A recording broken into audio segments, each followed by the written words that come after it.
तो दोस्तों, कहानी की शुरुआत एक बच्चे से होती है जो कि अपनी डॉल के साथ खेल रहा होता है। तभी उसे कुछ आवाज़ें सुनाई देती हैं। जब वो बच्चा उन आवाज़ों का पीछा करता है तो हम देखते हैं कि कुछ लोगों को एक सुरक्षित जगह पर ले जाया जा रहा था। अगले सीन में हम डॉक्टर फेरिस को देखते हैं जो कि काफ़ी जल्दी में होते हैं। फिर दूसरी तरफ पुलिस और मिलिट्री पूरे शहर को घेर लेती है और साथ मिलकर सभी घरों की तलाशी लेती है। तभी उन्हें एक घर के बारे में सूचना मिलती है तो सभी पुलिस और मिलिट्री वाले उस घर की तरफ बढ़ते हैं। फिर जब सभी ऑफिसर उस घर में घुसते हैं तो उन्हें एक कमरे में एक रोबोट दिखता है जिसे देखकर उनके होश उड़ जाते हैं, क्योंकि उस रोबोट पर एक टाइम बॉम्ब लगा होता है। जब तक वो ऑफिसर कुछ समझते या वहाँ से भागने की कोशिश करते, उससे पहले ही वो बॉम्ब फट जाता है और सभी ऑफिसर्स मारे जाते हैं। फिर सीन चेंज होता है और हमें डॉक्टर फेरिस दिखते हैं जो कि एक लड़के याहिया के साथ होते हैं। डॉक्टर फेरिस याहिया से पूछताछ करते हैं तो हमें पता चलता है कि याहिया कोई साधारण लड़का नहीं बल्कि एक बुद्धिमान साइंटिस्ट है। उसके बाद हम याहिया का पास्ट देखते हैं जिसमें वो साइकिल से जा रहा होता है। फिर याहिया उसके दोस्त आसमा के साथ दिखता है जो कि उसकी क्लासमेट होती है। फिर वो दोनों किसी टॉपिक पर बात कर रहे होते हैं तो प्रोफेसर उन दोनों को बात करते हुए सुन लेता है। वो प्रोफेसर और कोई नहीं बल्कि डॉक्टर फेरिस ही होते हैं। फिर फेरिस याहिया को एक क्वेश्चन सॉल्व करने को देते हैं जिसे याहिया बड़े ही आराम से सॉल्व कर देता है, जिससे प्रोफेसर का ईगो हर्ट हो जाता है और वह याहिया को उसके पिता के बारे में उल्टी सीधी बातें सुनाकर क्लास से भगा देता है। जिसके बाद याहिया काफ़ी नाराज़ हो जाता है और वह घर जाकर ये सारी बातें अपने पिता को बताता है। तो उसके पिता उससे कहते हैं कि तुम इस दुनिया में सबसे अलग हो और देखना एक दिन यही लोग तुम्हारी तारीफ़ करेंगे। फिर याहिया खुश होता है और वह अपने पिता को एक छोटा सा रोबोट दिखाता है जिसे खुद याहिया ने ही बनाया था। याहिया बताता है कि ये रोबोट छोटे मोटे बॉम्ब के धमाके को आसानी से झेल सकता है। तभी वहाँ नासिर नाम का एक गुंडा आता है जो कि याहिया के पिता से पैसे मांगता है, लेकिन याहिया के पिता नासिर को पुलिस की धमकी देकर भगा देते हैं। फिर जब देर रात को याहिया और उसके पिता सोने के लिए जाते हैं तो वहाँ नासिर अपने कुछ और साथियों के साथ आ जाता है और वह याहिया के पिता को मारने लगता है। यह सब देखकर याहिया डरकर छिप जाता है। उसके बाद नासिर अपने साथियों के साथ मिलकर याहिया के पिता को मार देते हैं और पूरे घर में आग लगाकर चले जाते हैं। ये सब देखकर याहिया काफ़ी घबरा जाता है और पुलिस को फ़ोन करके नासिर को पकड़वा देता है। फिर याहिया नासिर के डर से कंप्लेंट वापस ले लेता है और नासिर उसे ढेर सारे पैसे देता है। लेकिन याहिया को खुद पर काफ़ी गुस्सा आता है क्योंकि उसने अपने पिता के हत्यारे से ही पैसे लिए थे। तो वह उन पैसों पर तेल डालकर आग लगाने जाता है। तभी उसे एक आइडिया आता है और वह नासिर से अपने पिता की मौत का बदला लेने का सोचता है। फिर उसकी नज़र अपने रोबोट पर जाती है तो वह सोचता है कि क्यों ना इससे बड़ा रोबोट बनाया जाए जिससे नासिर को मारा जा सके, ताकि उसका बदला भी पूरा हो जाए और उस पर कोई इल्ज़ाम भी ना आए। उसके बाद याहिया नासिर के दिए हुए पैसों का इस्तेमाल रोबोट बनाने में करता है। फिर याहिया की कड़ी मेहनत के बाद वह रोबोट बनाने में कामयाब हो जाता है। याहिया उस रोबोट का नाम मूसा रखता है। मूसा इतना शक्तिशाली था कि उसे बंदूक या बॉम्ब भी नुकसान नहीं पहुंचा सकते थे।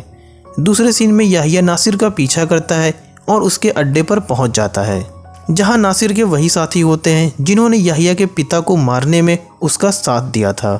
तभी याहिया मूसा को कमांड देता है और मूसा उन सभी गुंडों को बड़े ही बेरहमी से मार देता है।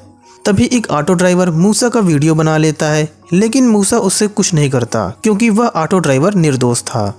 फिर वह ड्राइवर उस वीडियो को ऑनलाइन अपलोड कर देता है जिससे वह वीडियो आग की तरह फैल जाती है। उसके बाद पुलिस वाले मूसा की तलाश में जुट जाते हैं। इधर याहिया समझ जाता है कि अगर मूसा पुलिस वालों के हाथ लगा तो वे लोग मूसा का इस्तेमाल जंग में करेंगे, जो कि याहिया बिल्कुल भी नहीं चाहता था। इसीलिए याहिया मूसा को अपने घर के बेसमेंट में छिपा देता है और वह एक आम आदमी की तरह रहने लगता है। लेकिन एक दिन आसमा अचानक से उसके घर आ जाती है क्योंकि याहिया ने उसे अपनी बुक दी हुई थी जिसके पीछे मूसा की तस्वीर बनी थी, जिससे आसमा को शक हो जाता है कि मूसा को याहिया ने ही बनाया है। तो वह याहिया से मूसा के बारे में पूछती है, लेकिन वह उसे कुछ नहीं बताता। फिर आसमा के जिद से याहिया हार जाता है और उसे आसमा को मूसा दिखा देता है। उसके बाद आसमा याहिया को अपने घर ले जाती है और उससे अपनी कार ठीक करने को कहती है। तभी याहिया कार देखने के बाद मूसा को और एडवांस करने का आइडिया आता है और वह कार का इंजन निकालकर मूसा में फिट कर देता है। फिर एक दिन याहिया का कंप्यूटर हैक हो जाता है और वह हैकर याहिया से मूसा की टेक्नोलॉजी मांगता है, लेकिन याहिया के मना करने पर वह हैकर उसकी कंप्लेंट पुलिस में करने की धमकी देता है, जिससे याहिया थोड़ा टाइम मांगता है। उसके बाद आसमा याहिया को एक टेररिस्ट ग्रुप के बारे में बताती है जो कि बच्चों को दूसरे देश में बेचने वाले थे, और उसे समझाती है कि जैसे तुम अपने पिता के लिए परेशान थे वैसे ही उन बच्चों के माता पिता भी परेशान होंगे।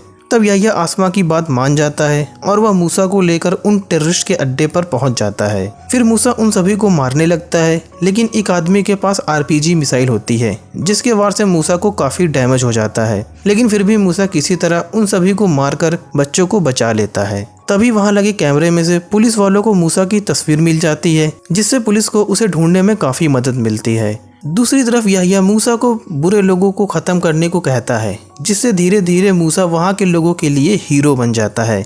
अगले सीन में हम देखते हैं कि आसमा ने मरियम को मूसा के बारे में बता दिया था, जिससे मरियम याहिया से मूसा को पुलिस के हवाले करने को कहती है, लेकिन याहिया उसकी बात नहीं मानता, तो मरियम गुस्सा होकर वहां से चली जाती है। फिर अगले सीन में डॉक्टर फेरिस अपने बच्चे के साथ एक हॉस्पिटल में होते हैं, जहां उन्हें जकारिया नाम के एक आदमी का फोन आता है और वह उनसे मिलने के लिए चला जाता है। दरअसल जकारिया वही ऑफिसर है जिसे मूसा को पकड़ने का काम दिया गया था, और वो चाहता है कि डॉक्टर फेरिस भी उसके साथ काम करें। फिर जब डॉक्टर फेरिस मूसा के बारे में रिसर्च करते हैं तो वे बताते हैं कि मूसा को जरूर याहिया ने ही बनाया होगा। उसके बाद डॉक्टर फेरिस कुछ पुलिस वालों के साथ याहिया के घर में घुस जाते हैं, लेकिन उन्हें छानबीन करने पर भी वहाँ कुछ नहीं मिलता, तो वह वापस आ जाते हैं। उनके वापस आने पर जकारिया कहता है कि क्या तुम लोग पागल हो? तब डॉक्टर फेरिस बोलते हैं कि मैंने उसके घर में कैमरा लगा दिया है, और साथ ही ये भी बताते हैं कि ऐसा रोबोट इस शहर में तो क्या पूरे दुनिया में याहिया के अलावा और कोई नहीं बना सकता, और ये बात बहुत जल्दी साबित हो जाएगी। लेकिन काफी दिन बीत जाने के बाद भी डॉक्टर फेरिस को मूसा के बारे में कुछ भी नहीं पता चलता, और ना ही याहिया कोई ऐसी हरकत करता है जिससे उस पर शक किया जा सके। फिर डॉक्टर फेरिस एक नया प्लान बनाते हैं और वह जकारिया से कहते हैं कि मूसा वहीं पर जाता है जहां कुछ बुरा होता है, तो हम भी कुछ बुरा ही करेंगे। वह जकारिया से कहता है कि हम एक ट्रेन को हाईजैक करेंगे और उसकी खबर न्यूज में चलाएंगे, जिससे याहिया मूसा को लेकर ट्रेन के पास आ जाएगा और हम उसे पकड़ लेंगे। जकारिया को यह प्लान काफी पसंद आता है। अगले ही दिन डॉक्टर फेरिस ट्रेन को हाईजैक करवा देते हैं, और ये खबर टीवी पर आते ही याहिया मूसा को लेकर निकल पड़ता है। इधर फेरिस याहिया को निकलते हुए देख लेते हैं, तो वह मरियम को किडनैप कर लेता है और साथ ही ट्रेन की स्पीड को बढ़वा देता है। उधर मूसा ट्रेन में घुसने में कामयाब हो जाता है और अंदर जाकर हाईजैक करने वालों को मारने लगता है, लेकिन उसके हाथ पर ब्लेड से वार करने पर उसका हाथ टूट जाता है। फिर भी मूसा किसी तरह सबको बचाकर याहिया के पास वापस आ जाता है। इधर हम देखते हैं कि मूसा पूरी तरह खराब हो गया था, इसीलिए याहिया उसे घर लाने लगता है, लेकिन वह देखता है कि रास्ते में पुलिस उसे पकड़ने के लिए खड़ी है, तो याहिया अपना दिमाग चलाता है और उनसे बचकर याहिया और आसमा एक सुरक्षित जगह पर पहुंच जाते हैं। तभी याहिया को डॉक्टर फेरिस का फोन आता है और फेरिस कहता है कि अगर तुम मरियम को जिंदा देखना चाहते हो तो मूसा को मेरे हवाले कर दो। तब पता चलता है कि याहिया मरियम को काफी पसंद करता है, इसीलिए वह फेरिस की बात मान जाता है। लेकिन तभी हैकर का मैसेज आता है और वह कहता है कि मूसा में एक बॉम्ब फिट करके खाली बिल्डिंग में छोड़ दो और तुम्हें मरियम मिल जाएगी। याहिया ऐसा ही करता है। फिर अगले सीन में जकारिया दिखता है जो कि काफी गुस्से में था, क्योंकि मरियम उसकी ही बेटी थी, और वह मरियम को छुड़ाने के लिए निकल पड़ता है। उधर जब याहिया पहुंचता है तो फेरिस मरियम की जगह उसे ही पकड़ लेता है और उससे मूसा की टेक्नोलॉजी के बारे में पूछता है।